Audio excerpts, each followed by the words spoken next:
దుర్యోధనుడు శకునిల దుష్ట యుక్తి కార్యరూపం దాల్చింది. ఒక రాత్రి లక్కిళ్ల మందిరాన్ని మంటల్లో ఆవరింపచేశారు. అప్పుడు పాండవులు మరియు వారి తల్లి కుంతి అందులో ఉన్నారు. అగ్ని జ్వాలలు చుట్టుముట్టినప్పుడు విదురుని రహస్య హెచ్చరిక వారిని ఒక గుప్త సొరంగ మార్గం ద్వారా తప్పించుకునేలా చేసింది. ఇప్పుడు చనిపోయారని నమ్మబడుతూ పాండవులు మరియు కుంతి బ్రాహ్మణుల వేషంలో అరణ్యాలలో సంచరించారు. వారు గ్రామాల నుండి గ్రామాలకు వెళుతూ నిరాడంబరంగా జీవించారు. జీవన నైపుణ్యాలను అభ్యసిస్తూ మరింత శక్తివంతంగా మారారు. ఒక చిన్న గ్రామంలో పాండవులు ప్రజలను భయపెట్టే రాక్షసుడు బకాసురుడి గురించి తెలుసుకున్నారు. భీముడు తన అపారమైన బలంతో రాక్షసుడిని సవాలు చేసి ఓడించాడు. విలేయజర్స్ అతని ధైర్యానికి కృతజ్ఞతతో నిండిపోయారు. అంతేకాక రాజు ద్రుపదుడు తన కుమార్తె ద్రౌపదికి గొప్ప స్వయంవరాన్ని నిర్వహించాడు.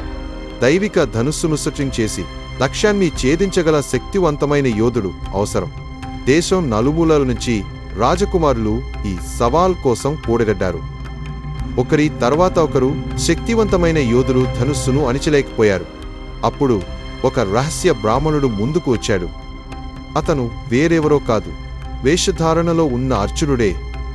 అతని అచుకమైన లక్ష్యంతో ధనుస్సును సాగదీసి లక్ష్యాన్ని ఛేదించాడు.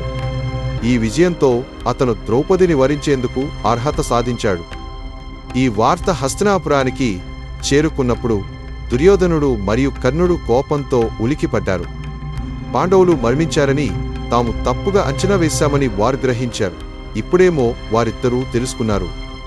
తమ ప్రత్యర్థులు జీవించి ఉన్నారని మాత్రమే కాదు, మరింత శక్తివంతంగా తిరిగి వచ్చారని.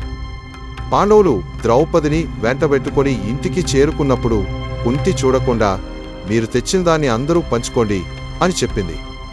తల్లి చెప్పిన మాటలకు బద్దులై ద్రౌపది 5 పాండవుల భార్యగా మారింది. ఏళ్ల తరబడి గుప్తవాసంలో గడిపిన పాండవులు చివరకు హస్తినాపురానికి ఆహ్వానించబడ్డారు. ధృతరాష్ట్రుడు ఒత్తిడిలో వారిని మళ్లీ రాజకుమారులుగా స్వీకరించాడు.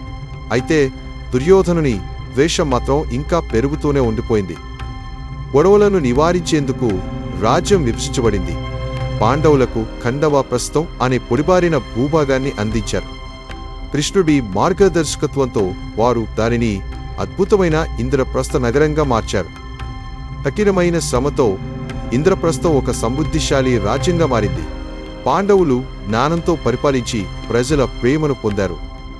అయితే దుర్యోధనుడు ఈర్ష్యతో మునిగిపోయి అప్పటికే వారి పతనాన్ని ప్రణాళికాబద్ధం చేసాగాడు.